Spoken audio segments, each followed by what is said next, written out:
Bonjour, c'est Viva Pedron, Business et Mindset Coach. Et est-ce que vous faites partie de ces entrepreneurs qui avaient le syndrome de l'imposteur et qui, au moment où vous avez besoin de présenter vos tarifs, vous avez un peu de problème? C'est-à-dire que vous savez que vous êtes passionné par ce que vous faites, mais vous avez vraiment du mal à le vendre.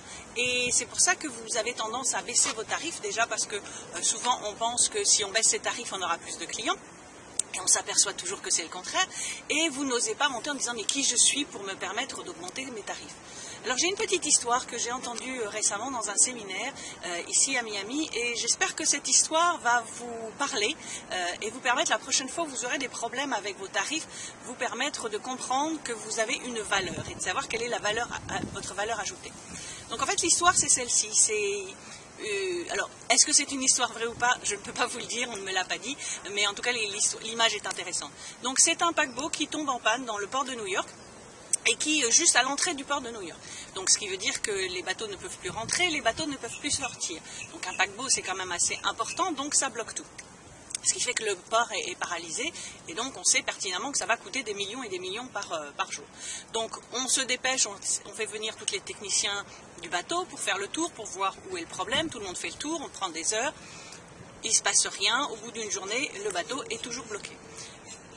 Deuxième jour, on essaie d'aller chercher dans New York d'autres spécialistes ou d'autres experts pour venir voir quel est le problème parce que ça fait déjà 48 heures que le bateau est coincé et de nouveau ça coûte des millions et des millions de dollars au port parce que personne ne peut rentrer, personne ne peut sortir et en plus un paquebot on sait que ça coûte un certain prix qu'il reste sur place. Ce deuxième jour, ces experts font le tour, personne n'arrive à trouver la solution. On arrive au troisième jour, donc ça prend encore plus d'ampleur. Et à ce moment-là, il y a quelqu'un qui dit, mais je connais en fait quelqu'un à Brooklyn qui, effectivement, c'est un petit monsieur, il s'occupe de bateaux depuis des années et des années. Peut-être que lui peut nous aider. Donc, de toute façon, on n'a plus rien à perdre au point où on en est, il faut qu'on trouve une solution. Donc quelqu'un va chercher ce petit monsieur qui arrive avec juste sa petite trousse à outils et puis il fait le tour du bateau avec juste un marteau en main. Il fait le tour du bateau une fois, deux fois, il regarde un peu les moteurs et ainsi de suite. Et après il dit je crois qu'au bout d'un quart d'heure il dit je crois que j'ai trouvé. Il prend son marteau, il tape sur une vis et le bateau redémarre. Alors vous allez me dire ok, c'est quoi le rapport avec mes tarifs? Quelques jours plus tard, donc tout le monde est heureux en se disant c'est super, ça y est, on va arrêter de perdre des millions de dollars déjà, et puis surtout ça ne va pas nous coûter cher parce que ce petit monsieur, voilà, il paye pas de mine, donc ça va aller. Quelques semaines plus tard, une quinzaine de jours plus tard, ils reçoivent la facture. Facture 20 000 dollars. Et là tout le monde se dit non mais il se fout de nous ou quoi? Donc il est venu, il est resté un quart d'heure, il a pris son marteau, il a tapé sur une vis, en quoi ça coûte 20 000 dollars?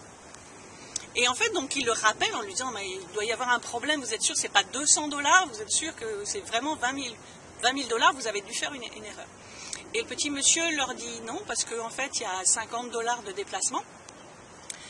J'ai resté un quart d'heure, donc effectivement, ça fait peut-être 20-30 dollars du quart d'heure de faire le tour. Mais après, tout le reste, la différence, c'est mon expérience. C'est de savoir sur quelle vis il fallait taper. Parce que vous aviez eu tous vos experts qui savaient plein de choses, mais personne ne vous a trouvé la solution. Ce n'est pas le fait que je sois resté un quart d'heure qui m'a permis de savoir comment solutionner le problème de votre bateau. C'est l'expérience que j'ai depuis 30, 40, 50 ans, mon expérience qui fait que je sais exactement là où il faut taper. Eh bien, dans votre business, il faut vous dire la même chose. C'est que quand vous vendez un service, surtout si vous êtes solo-entrepreneur et que vous vendez votre expertise, vous ne vendez pas une heure de votre temps. Vous vendez toute l'expérience que vous avez derrière. Alors, un exercice que je fais faire régulièrement à mes clients, quand justement ils se disent « oui, mais je ne suis pas sûr de pouvoir augmenter mes tarifs, je suis qui pour demander un tel tarif ?» L'exercice que je leur fais faire, c'est de faire le calcul de tout l'investissement qu'ils ont fait en formation, en coaching ou autre. Et là, en fait, ils s'aperçoivent, parce qu'ils n'ont jamais fait le calcul, que l'investissement qu'ils ont fait est énorme par rapport à ce qu'ils auraient pensé. Parce qu'ils n'avaient jamais accumulé voilà, une formation de 1000, un coaching 5000, un coaching 10 000 ou des choses comme ça. Ils ne se rendent pas compte, en fait, de ce qu'ils ont investi en eux-mêmes et dans leur business. Et j'ai encore une cliente qui l'a refait dernièrement, qui fait « Ah oui, effectivement, quand on voit le total, quand on fait le total, ça calme un peu. » Et là, du coup, on comprend que justement, on a une expérience, on a appris des choses. C'est pas du jour au lendemain, on se lève en disant, tiens, je vais coacher, ou je vais aider des gens, ou je vais les aider à maigrir, ou je vais les aider à développer leur business. Non, c'est toute une expérience que vous avez obtenue, et cette expérience, elle est grâce à vos formations.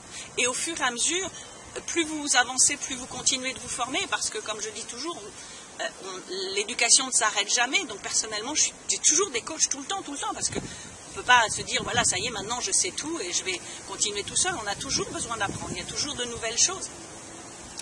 Donc de ce fait-là, la prochaine fois que vous avez éventuellement peur de mettre vos tarifs, pensez à cette histoire, à ce bateau et à ce marteau, et dites-vous, quelle est votre valeur ajoutée? Pensez à votre expérience, et votre expérience, elle est unique. Ce n'est pas la même que quelqu'un d'autre. Vous pouvez avoir la même expertise qu'un de vos concurrents, mais vous n'aurez jamais la même expérience. Donc, regardez en arrière, quelle est votre expérience, comment vous avez investi en vous-même, et comment vous pouvez arrêter enfin d'avoir le syndrome de l'imposteur et vous vendre à votre valeur, et non pas juste vendre 1 heure de votre temps. Voilà, donc j'espère que cette histoire va vous aider. Si vous avez apprécié, partagez-la avec les gens, avec votre audience via les réseaux sociaux. Et puis si vous avez des questions, n'hésitez pas, posez-moi vos questions, vos commentaires en dessous de cette vidéo. Et si vous souhaitez qu'on aille plus loin, éventuellement, et que peut-être je mette un coup de marteau sur la bonne vis dans votre business, dans ces cas-là, n'hésitez pas à me contacter également via les réseaux sociaux, via mon site. Il y a un lien qui se trouve sous la vidéo pour pouvoir me contacter. Voilà, j'espère que ça vous a aidé, et puis surtout, je vous retrouve très bientôt dans une autre vidéo. À bientôt, au revoir.